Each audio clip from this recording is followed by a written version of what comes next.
A buddy of mine worked at an engineering lab at UF, and they were moving giant jagged pieces of metal around, which I guess is what they just do in engineering labs. I've never been to one, but he got a cut on his leg. So no big deal, goes to the bathroom, washes it off, wipes it up, it's not bleeding very much, it's no big deal. So he goes back out, and the guy running the lab's there, and the professor's like, what happened? And he's like, oh, I just cut my leg. He's like, okay, we'll get in the car, we're going to the emergency room.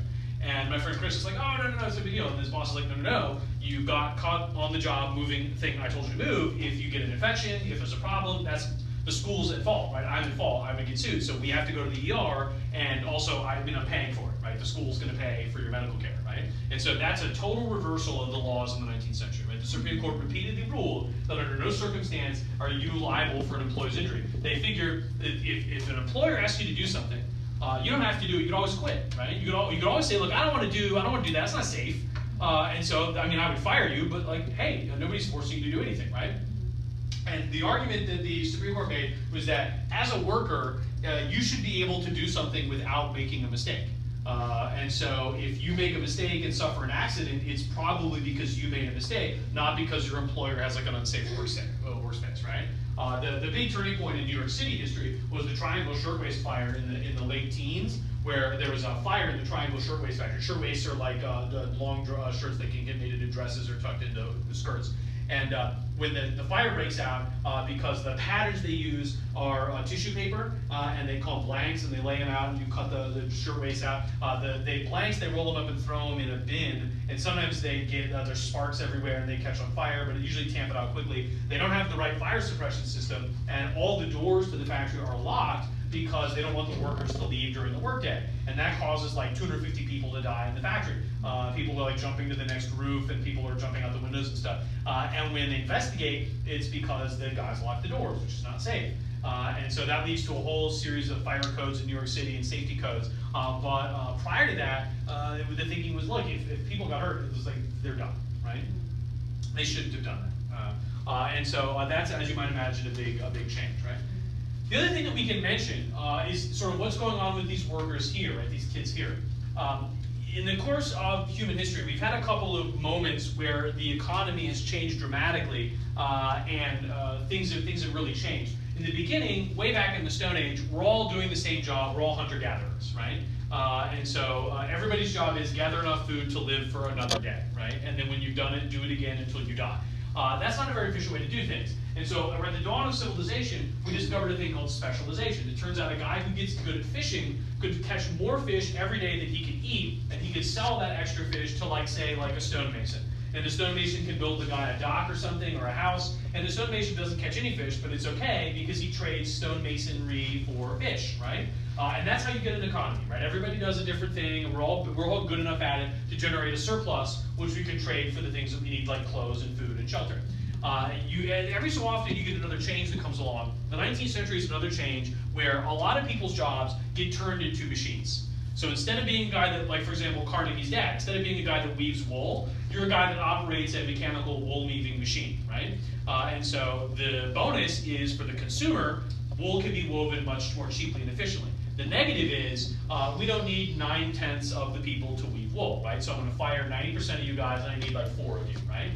And the other trick is the wages of the remaining 10 go down a lot because all of a sudden you're not a craftsperson who can manipulate wool. Not everybody can do that. If you ever tried to knit, it's very complicated and some people just can't figure it out, right? On the other hand, if you're a guy that operates one of these machines, like anybody can do that given like half an hour of instruction, right? I mean, just pull the thing back and forth and stick your hand in there if it gets jammed, right?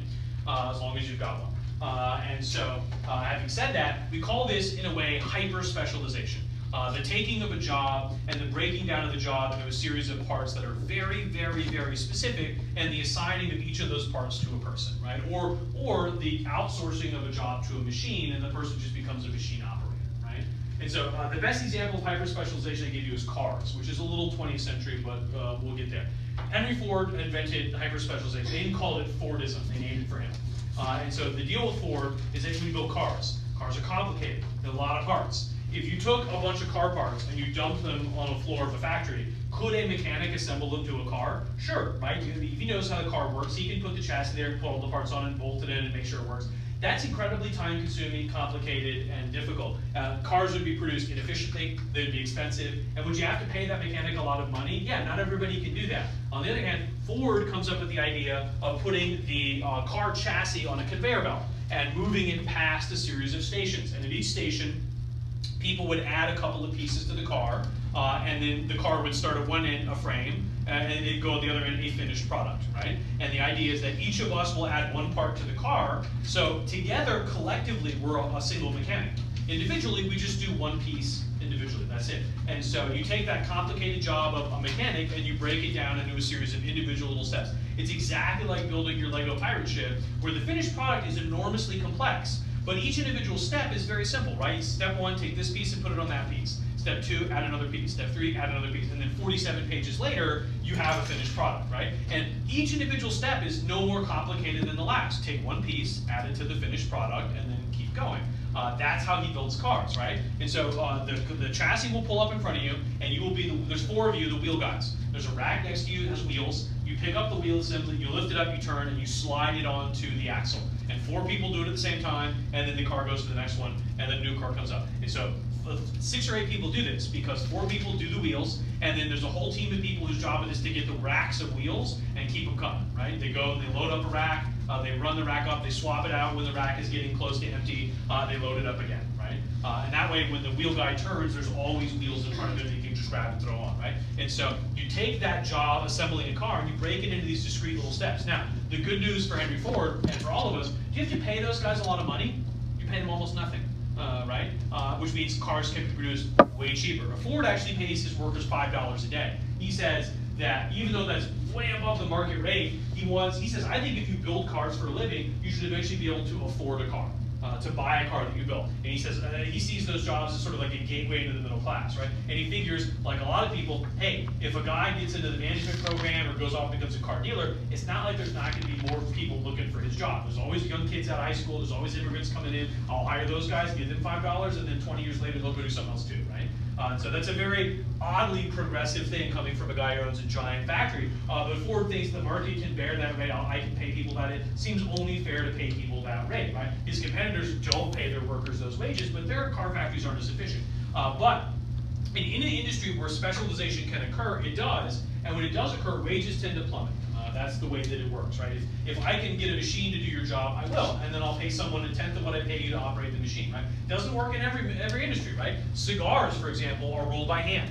They're very complicated. It turns out you actually have to have a skill to roll a cigar. Not anybody can do this, right? Today they roll them by machine, but the machines are delicate. They don't exist in the 19th century. So cigar rollers preserve their wages. In fact, they get paid a lot of money because people like cigars. One of the perks that cigar rollers get, by the way, it's interesting, is that one of the guys who rolls cigars every day doesn't roll any cigars. He gets paid a wage, but he reads the newspaper out loud, or a book. And so that's the perk that the cigar rollers get, is like Phil over here is going to read us the newspaper every day, and like we can negotiate for that. And of course the trick is, if I don't want to pay Phil, I can fire him and I have to fire all of you guys. But then again, I'm going to be able to find people on the street that can roll cigars, maybe 1 or 2 by the end of the day, but not like 20, right? People who roll cigars don't grow on trees, right? And so as it turns out, that's because your skills are specialized, you can negotiate for a higher wage, right? And so that's the trick, right? And so in every industry though where you could build a machine, people will do that. And of course it's a catch-22. For the workers it can be bad, for the consumers it can be good, right? Mass-produced clothing is cheaper, which means people can buy more clothes, right?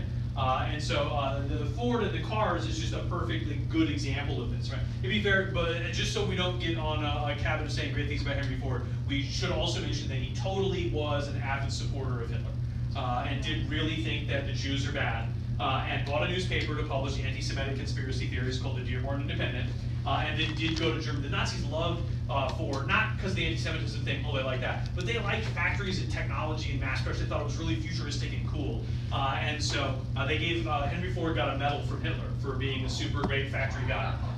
And so later, when it turns out that there's money to be made making tanks for the US government, Ford put the Nazi medal in the drawer, and you're like, I don't even know about that anymore. But in the 20s and 30s, Ford was a big fan of the Nazi movement and later the Nazi government in Germany, and himself was a noted anti-Semite. noted proponent of major anti-Semitic conspiracy theory. And at the same time, though, revolutionized among other things the auto industry, right? And so the assembly line, what we call Fordism, is a big deal, right? The idea you take a complicated thing and break it into discrete little steps, right?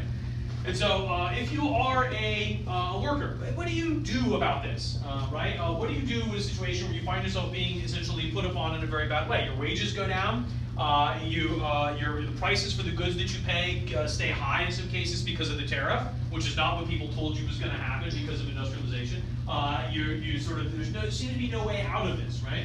And on top of that, some of the companies engage in ridiculously unfair labor practices. A lot of companies hire labor permanently, but what they mean is seasonally, right?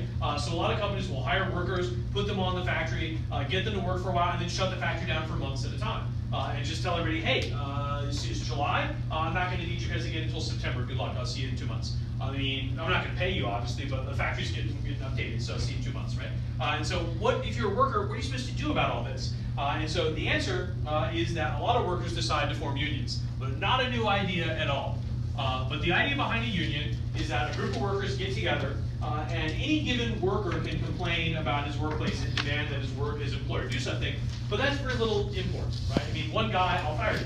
But if every worker together were to collectively demand that the conditions be improved or pay be raised or something, that's a significantly bigger threat, right? Now, you guys come to me and say, look, every single one of us wants, we want you to put in a vending machine that doesn't have, health food. Right? We want chocolate in the vending machine, or we want a 10% wage hike, or we want you to remove the thing that pumps toxic gas into the workplace, right? And so that's a much more powerful argument when it's everybody all together, right?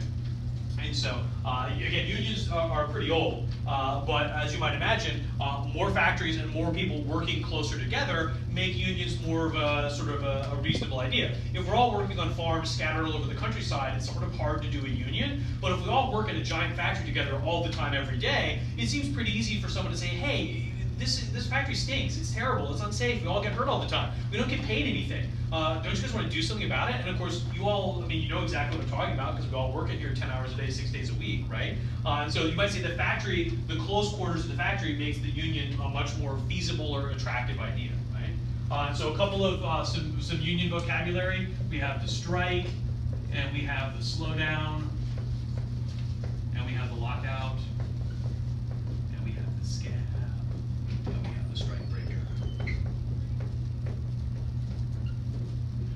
And so we can start with you can start with the slowdown. That's sort of like a kind of a light union action. That would be where what the union would do is say that we're not going to quit working, but everyone in the factory is going to work as slowly as possible until we get some demand. Right? We're all going to work. You can't fire us for not working, but we're going to deliberately slow our roll. A strike and a lockout are kind of the same thing. A strike is when the employees, the union members, say, we're not going to work until we get X, right? Whatever demand, higher wages, more safety, whatever. And so the idea, of course, is it's sort of like a game of chicken, right? I'm not going to pay any of you, but you're not going to work. And so who breaks first? Can I go without you guys operating my factory, or can you go without wages, right? And of course, if you're in a union, they usually charge you membership fees, and they usually sock those away in a fund somewhere called the strike fund. And the strike fund is so that we all don't die while the strike is ongoing, right? And so the idea is, who runs out of money first, you guys or me? And of course, if you time your strike strategically, maybe you time it right about when I have to deliver all the armor plating to the US Navy. And you strike, and the Navy says, if you can't deliver the armor plating for the battleships, we'll get it from somewhere else. We'll get the armor plating from, not US Steel, from Bethlehem Steel, right? And so you can say to Carnegie, hey Carnegie, we're going to strike for a week, and if you don't give us what we want, we'll go 2 weeks, and you'll lose that contract for the US government, or whatever, right? And so a lockout is an employer-initiated strike. I say to you guys, I won't let you guys into work unless you do whatever, right? Unless you agree to a 10% wage cut or something like that. And so a scab is a person who replaces a worker during a strike. right? And so if you think of the old saying, they cross the lines, right? They cross the picket line. So the idea is your guys are out front of the factory with angry signs saying like, Matt is a jerk and he doesn't support safety and he wants my kid to get his arm ripped off in the machine. And I hire workers who walk through your line of picketing workers to come work in my factory, right? And the idea is they're not great workers. You guys should be better. You guys, they're okay, but they keep the factory open for me, right? I'd rather have you guys working, but in the meantime, I'll take these scabs, right? Now, scabs is not a nice term. It's an insult used by unionized workers, right?